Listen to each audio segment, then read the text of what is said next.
The significance of data analysis and statistics is growing rapidly. Whether it's forecasting the weather, analyzing a company's declining sales, predicting future diplomatic relations between countries, or finding a match between persons on a dating website, vast datasets are being scrutinized to confirm insights. This method is undoubtedly the most objective approach. However, the question remains, is your data leading you to accurate conclusions, or is there hidden bias?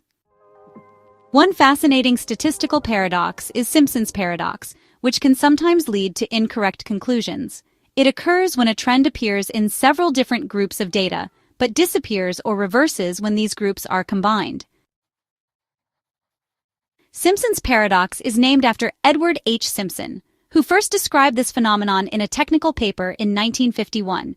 Although similar effects were mentioned earlier by statisticians Carl Pearson and UDNY Ewell, it was Simpson's work that brought widespread attention to the paradox.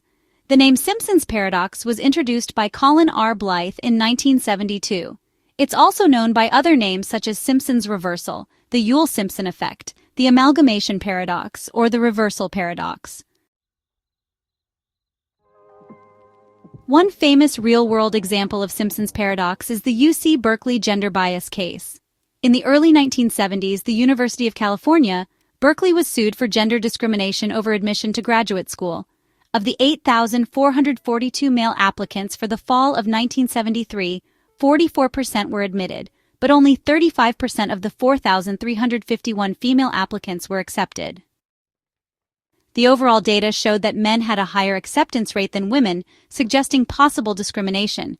However, when the data was broken down by department, it revealed that some departments actually admitted women at a higher rate than men.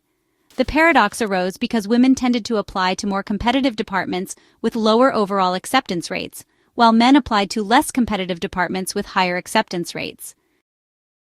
This example illustrates how aggregated data can be misleading and why it's crucial to analyze subgroups to understand the true nature of the data.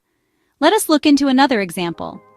According to the National Assessment of Educational Progress, the only nationally representative exam measuring student learning over the past few decades, math scores for all 17-year-olds barely budged between 1992 and 2012.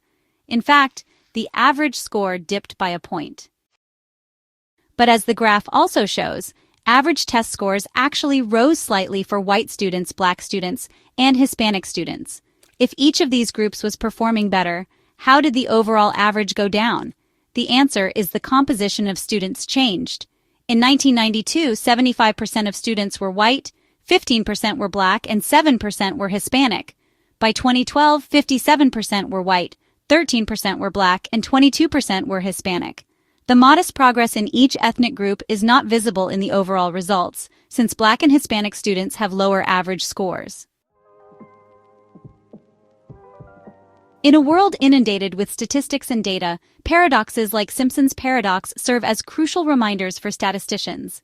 Simpson's paradox underscores that data alone cannot solve all problems, and accurate predictions cannot always be made based solely on one simplistic view on data. We need to slice the data in many dimensions and also go beyond the data that is casually available, bring external parameters into view. As our society becomes more diverse, Simpson's paradox may appear more frequently. Well, now you know. Statistically, some of you should now like, share, and subscribe.